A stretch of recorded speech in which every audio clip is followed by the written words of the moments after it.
dans cette nouvelle capsule vidéo. Aujourd'hui, je vais vous parler de 5 conseils pour commencer à entreprendre. Ici Mathilde Eden, éveilleuse de potentiel pour vous accompagner et je vais me faire une joie de vous donner ces 5 conseils qui vont vous permettre d'entreprendre sereinement et avec beaucoup plus d'efficacité. Alors la première des choses pour pouvoir avancer, c'est d'arrêter de se comparer. Je sais que c'est assez simple de le faire parce que on va dire bah un tel il fait comme ci, un tel elle fait comme ça, elle à la même période que moi elle avait déjà tout ce succès là, etc., etc.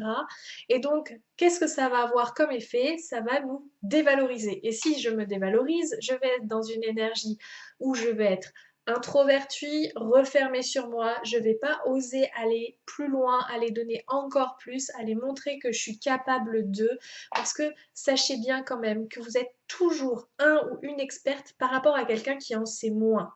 Et d'autre part, au-delà de cette expertise, vous amenez votre propre énergie, votre propre façon de faire, votre propre façon de vivre les choses, votre propre identité tout simplement.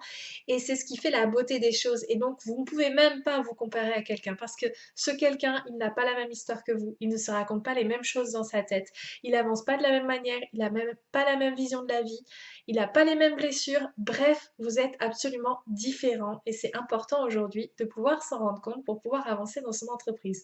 Donc, premier conseil, on arrête de se comparer. Deuxième conseil, on va oser. On va oser faire ce qu'on n'ose pas finalement. Peut-être faire une vidéo, peut-être écrire des articles, peut-être juste avoir l'ouverture d'un compte Instagram ou d'un compte Facebook ou d'un compte YouTube, peu importe, on va oser se révéler, on va oser se montrer. Pourquoi? Parce que plus vous vous montrerez, plus vous allez avoir ce qu'on appelle des points d'impact avec votre clientèle et donc plus vous serez visible et plus vous aurez potentiellement de clients. Néanmoins, on va pas partir dans tous les sens et on va se remettre juste après sur cette phase-là, mais vraiment oser. Alors, ça ne veut pas dire du jour au lendemain tourner une vidéo d'1 heure et la poster sur YouTube. Non, ça ne veut pas dire ça. Ça veut dire on y va progressivement. Est-ce que je suis plus à l'aise à l'écrit au début? Alors c'est ok, je commence par l'écrit. Est-ce que je suis plus à l'aise en vidéo, à parler? Je fais des podcasts, je fais des vidéos, j'ose. Et c'est pas grave, ce sera jamais parfait. Ce sera jamais parfait, même quand vous aurez 10, 15, 20 ans d'expérience, ce sera toujours perfectible, ce sera jamais, jamais parfait. Alors autant commencer maintenant parce que vous avez quelque chose d'important à transmettre à vos clients. Vous avez quelque chose d'important à transmettre au monde et c'est important que vous osiez le faire parce que en restant dans l'ombre, vous n'aidez personne.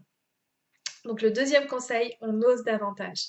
Le troisième conseil, on va se mettre au service. Se mettre au service, ça veut dire quoi? Ça veut dire que je ne cherche pas à vendre à tout prix mon produit, mon service. En revanche, je me mets au service des autres pour les accompagner dans plus de bonheur, dans plus de réalisation. C'est-à-dire que aujourd'hui, vous avez peut-être un produit ou même un service qui va permettre des choses à vos clients potentiels. Eh bien, il faut vraiment que vous vous imaginiez que ces personnes, elles veulent vraiment ça. Et donc, quelle est la meilleure chose à faire que de leur dire, ben voilà, moi j'ai la solution pour votre problème, ma solution c'est mon produit, c'est mon service, et je me mets à votre service pour vous éclairer sur comment on peut l'utiliser et qu'est-ce que ça va vous apporter sur du court, moyen, long terme, etc., etc. On se met au service pour ne plus être dans cette énergie de vente à tout prix, de vente où j'ai faim. Non. Quand je fais ça, c'est parce que j'ai vraiment le désir d'aider les clients, les personnes à aller plus loin dans leur vie, que ce soit au travers de mon activité dans la vente de services ou dans la vente de produits. Donc vraiment, soyez attentifs et attentives à comment vous vendez les choses. Est-ce que c'est parce que vous avez envie d'être au service ou c'est parce que vous avez peur de manquer d'argent et dans ce cas-là, vous êtes beaucoup moins attrayant pour votre client qui le ressent même si c'est de manière inconsciente. Donc le troisième conseil, se mettre au service. Le quatrième conseil, et pas des moindres, c'est d'être focus. Ça veut dire quoi? Ça veut dire que lorsque l'on est auto-entrepreneur, micro-entrepreneur, en tout cas qu'on est son propre patron, on va avoir tendance à partir dans tous les sens parce qu'on pense qu'il faut être partout. Il faut être sur la communication, il faut être sur le site internet, il faut être sur l'image, le branding, il faut être sur les produits, les services, il faut être avec le client aussi tant qu'à faire. Et au final, vous n'êtes nulle part. Donc on se recentre et on revient au milieu. C'est quoi le plus important? D'être en contact avec votre client. Alors on va privilégier des actions qu'on va dire actives aux actions passives pour être beaucoup plus performant et percutant. Les actions actives, c'est toutes les actions qui vont vous mettre en champ de contact avec les clients. Ça veut dire que le site internet, c'est pas un champ de contact actif, c'est un champ de contact passif. Donc dans un premier temps, eh bien, vous allez à la rencontre des personnes, que ce soit dans le monde virtuel, dans le monde réel, et vous allez soit poster des écrits, des blogs, des vlogs, peu importe, ou vous allez aller à la rencontre dans des espaces de coworking, peu importe. Mais vous êtes focus. Et focus, ça veut dire quoi aussi? Ça veut dire qu'on ne se disperse pas non plus sur les réseaux sociaux, parce que c'est aussi le piège. Parce qu'on communique sur les réseaux sociaux, donc on va y être peut-être un petit peu plus que la majorité des personnes. Et pour cette raison, eh ben, on va avoir une notification, plus une autre notification, plus une autre notification, mais qui n'ont absolument rien à voir avec votre entreprise.